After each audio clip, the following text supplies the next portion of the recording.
Hello everyone, today I want to talk about how Trump directly shot and killed some suspected Venezuelan drug traffickers who he believed were terrorists. If Jimmy Lai were anti-American, what would his fate be? Also, Beijing has sanctioned a Japanese senator of Chinese descent who claims the Nanjing Massacre was just propaganda. This is truly outrageous.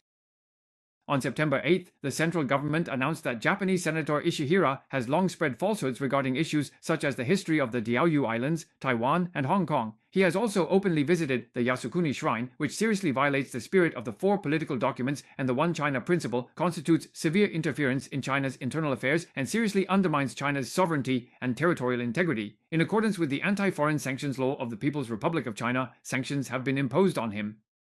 Ishihara was originally Chinese, born in Chengdu, Sichuan in 1962. In 1980, he entered the philosophy department at Peking University. In 1988, he went to Japan, later earning a doctorate from Shinshu University. Then in 2007, he became a Japanese citizen, transforming himself into a Japanese national, as described by the Observer writer Chen Hongbin.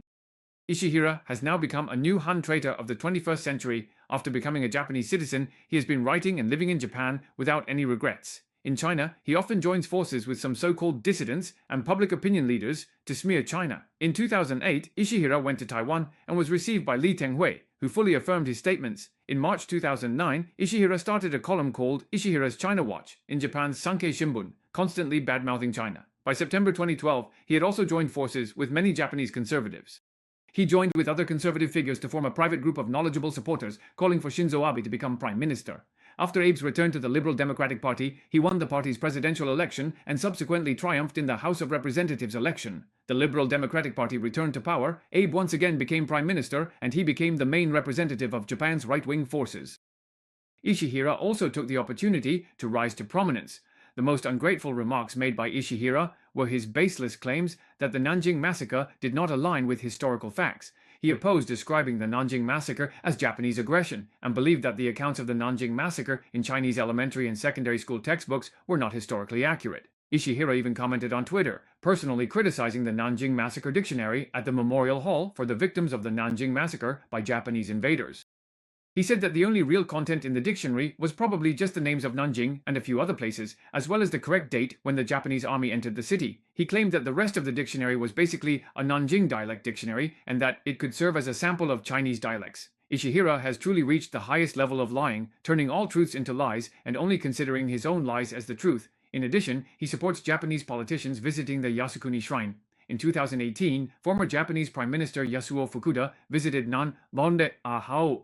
After visiting the Vietnamese Massacre Memorial Hall, Ishihara argued on Twitter, openly accusing Yasuo Fukuda of being a traitor. Ishihara is an extreme nationalist, calling on the Japanese government to break through the constraints of the peace constitution to develop nuclear weapons and strengthen its defense capabilities. He is also an anti-China opportunist. This February, seeing an opportunity to enter politics, he claimed he could no longer tolerate Shinzo Abe and the pro-US and pro-China policies pursued by subsequent prime ministers Fumio Kishida and Shigeru Ishiba, announcing that he would run as a candidate for the Japan Innovation Party. He participated in the House of Councillors election because he shared similar views with Yoshikawa Akihito, the representative of the Japan Innovation Party in Osaka Prefecture, especially regarding China policy, which led him to run for office. However, just as Ishihara was preparing to make his political debut, he faced serious threats. He was fiercely criticized by the Japanese public, who lambasted him mercilessly, suspecting that he was a Chinese spy trying to seize power in Japan. Some people even called for him to be forcibly deported to China. These accusations left Ishihara deeply frustrated. He never expected that, despite being so fiercely anti-China, he still couldn't gain the goodwill of the Japanese public and was still treated as a Chinese person. Facing this overwhelming and intense opposition, he eventually announced that he would withdraw from the election. However, after a few months, he made a comeback and once again declared his candidacy. This time, he adopted an even more radical anti-China stance, running under the slogan of protecting Japan, and stated that in order to defend Japan, changes must be made.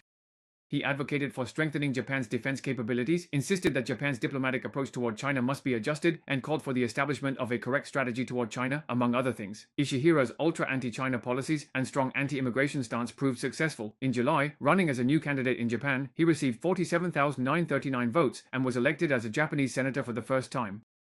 He immediately joined the Japan-Taiwan Parliamentary Consultation Group, which is the only liaison mechanism between the Japanese parliament and Taiwan. Ishihara has always advocated for strengthening relations with Taiwan. Just half a month ago, he commented online on the 60th anniversary of the establishment of the Tibet Autonomous Region. In the House of Councillors, the Japan Innovation Party only holds 7.7% of the seats, so it's impossible for them to gain a dominant position in the political arena. Moreover, Ishihara is somewhat older and his influence is limited. However, he wants to position himself as a representative of extreme opposition in Japanese politics, constantly using this to assert his presence. The thinking is that China could be more magnanimous and doesn't need to sanction a minor anti-China Japanese lawmaker. In fact, this is just an attitude of appeasement that breeds trouble. Since Ishihara has chosen a path of betraying China, he should pay the price for it. We can also look at how the United States handles such matters. On September 2nd, US President Trump announced at the White House that the US had launched an attack on a Venezuelan smuggling vessel, sinking it and causing the deaths of 11 people on board. Later, on September 5th, Reuters quoted sources saying that Trump had already deployed 10 F-35 fighter jets to the airport in Puerto Rico. To crack down on anti-independence groups in Latin America, CNN cited several informed sources saying that Trump might attack suspicious anti-independence groups within Venezuela. This incident makes me think of how lucky Jimmy Lai is to be in Hong Kong.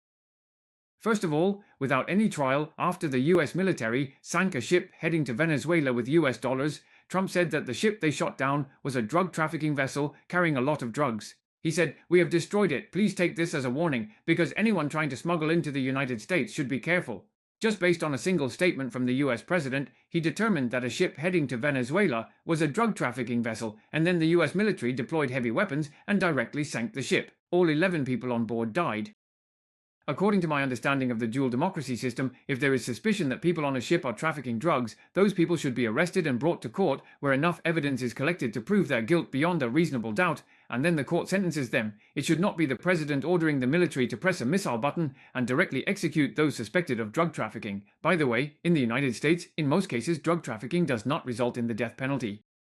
According to US federal law, such as the Comprehensive Crime Control Act, certain major drug-related offenders can be sentenced to death under extreme circumstances, for example, if drugs are used as a tool to commit murder. However, in reality, cases where the death penalty is imposed for drug offenses are extremely rare. Since the federal government reinstated the death penalty in 1988, there has only been one drug trafficker, Luis Garcia.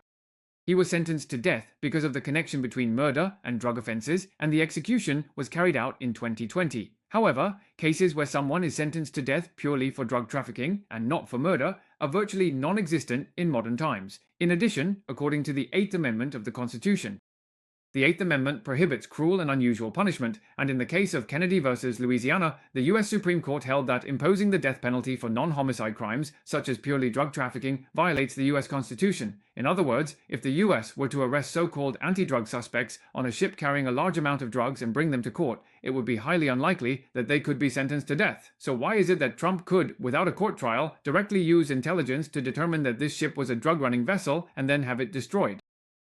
Doesn't that amount to murdering the 11 crew members on board? If we applied Trump's logic to handle an American version of Lai Chi, and Trump believes this person has seriously violated national security, then he should lure them into fleeing the country and then use a missile to sink their escape boat, executing them directly without trial. Just thinking about it is chilling.